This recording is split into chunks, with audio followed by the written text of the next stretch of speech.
Alors que Nantes vient d'égaliser sur corner grâce à une tête et un corner bien tiré par Florent Moulé et un but de Mostafa Mohamed dès le retour des vestiaires, on va parler de cette équipe d'Unai Emery, cette équipe d'Aston Villa. Où est-ce que Aston Villa va aller? Est-ce qu'il serait capable, éventuellement, d'accrocher le titre de champion d'Angleterre? Pour moi, c'est peut-être encore trop tôt. Les joueurs diront peut-être pareil. Mais pour moi, Aston Villa, à cette allure-là, peut viser extrêmement haut. Je répète que Aston Villa, au week-end dernier, lors de la dernière journée en date de Première League, Aston Villa a battu Manchester City de Pep Guardiola et d'Erling Haaland. Déjà là, c'était très surprenant qu'il y a quelques jours, Aston Villa réussisse à battre Manchester City. Donc, on revient là quelques jours plus tard avec un nouveau match face à un grand d'Europe de Aston Villa face à Arsenal. Donc, après l'exploit face à Manchester City, donc ils veulent enchaîner et faire un deuxième exploit face à un grand d'Europe. Et c'est chose faite. Ils ont eu du mal, mais ils ont réussi à faire l'exploit du siècle, le deuxième exploit du siècle, en battant chez eux sur leur terrain Aston Villa, Arsenal 1-0, grâce au but de Josh Mangin à la 7e minute. Deux victoires en deux matchs, deuxième place accrochée, et deux exploits en deux matchs après celui face à Manchester City. Bravo. Franchement, moi je dis excellent travail d'Unai Emery et excellent travail de cette équipe d'Aston Villa qui, je sais plus s'ils sont en Coupe d'Europe, mais je pense qu'ils vont aller au bout, qu'ils vont aller très loin. Et en championnat, je pense qu'ils peuvent encore viser extrêmement haut. Et dans les saisons à venir également. Donc Aston Villa, après avoir battu City, ils battent Arsenal sur son terrain. Donc voici les compositions d'Unai Emery et de Mikel Arteta. Côté Aston Villa, Emiliano Martinez dans les cages. Konsa, Diego Carlos, Torres et Digne en défense. Léo Bailey, Camara, Douglas Luiz, Mangin. Tillman 110 et Watkins en attaque. Côté Arsenal, Raya dans les cages. Zinchenko, Gabriel ou Saliba, White en défense.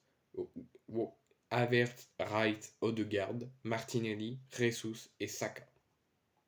Sur le banc côté Aston Villa, Matty Catch, Moreno, Moussa Djabi, Dentalker, Ramsey, Langley, Zaniolo, Duran et Martial.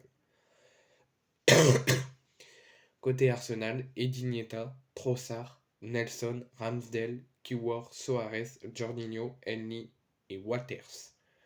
Arsenal s'incline face à Aston Villa. Et pourtant, au niveau des statistiques, quand je vous dis que les statistiques ça ne dit rien, 10 tirs pour Aston Villa pour seulement 3 cadrés, 12 tirs pour Arsenal pour seulement 5 cadrés. C'était extrêmement serré.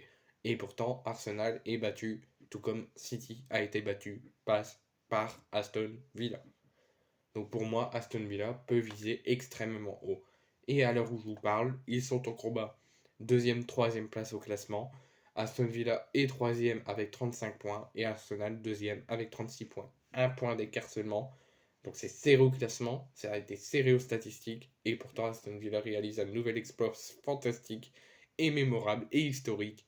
Après avoir battu City de Pep Guardiola, ils battent Arsenal. Donc on va quand même revenir sur cette rencontre, sur cette folle rencontre historique. Ce fut pénible. Aston Villa a tout de même été en grande difficulté, mais Aston Villa s'en sort encore une fois. Dans un duel disputé et acharné entre le troisième et le deuxième de Première Ligue, le vainqueur revenait à un point chacun. Les Villains ont eu le dernier mot pour souffrir, après avoir s'est offert City, pour souffrir Arsenal ce samedi sur leur terrain à Villa Park. Si tout avait démarré à fond de train, qui a eu énormément de mal pour débuter, mais c'est à l'image de l'ouverture du score de John Mangin sur une action collective spectaculaire à la 9e minute. Donc 10e minute, ouverture du score d'Arsenal.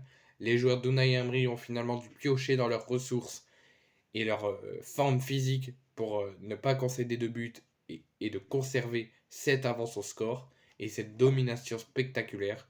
Maintenu à flot par un Emiliano Martinez des grands soirs, avec des occasions de Ressou juste avant la mi-temps et de Odegaard également. Les Villains ont pu faire preuve de grand sérieux, de grande concentration ont pu également remercier leurs gardiens, mais ont fait preuve surtout de résilience pour garder leur cage à violer et le score à la mi-temps. Heureusement, l'une des rares étourdies de Martinez sur corner n'a eu aucune incidence sur le résultat. Aston Villa s'est quand même fait égaliser dans le temps additionnel, mais ça a été refusé par l'arbitrage vidéo, le but de Havertz. Grâce à ce nouveau succès spectaculaire, Aston Villa enchaîne un 8e succès de suite et 2 complètement fous, complètement historiques, City et Arsenal. Et à noter que les joueurs d'Unai Emery n'ont été battus qu'une seule fois sur les 14 derniers matchs, toutes compétitions confondues, que ce soit en coupe européenne, en coupe anglaise ou en championnat. Donc moi je vous dis bravo. Une seule défaite sur les 15 derniers matchs, 2 victoires contre des grands d'Europe, City et Arsenal, avec une domination sans précédent, des occasions concédées, des buts concédés mais refusés. Bravo Arsenal, continuez votre magnifique travail de ce que vous faites. Je suis stupéfait.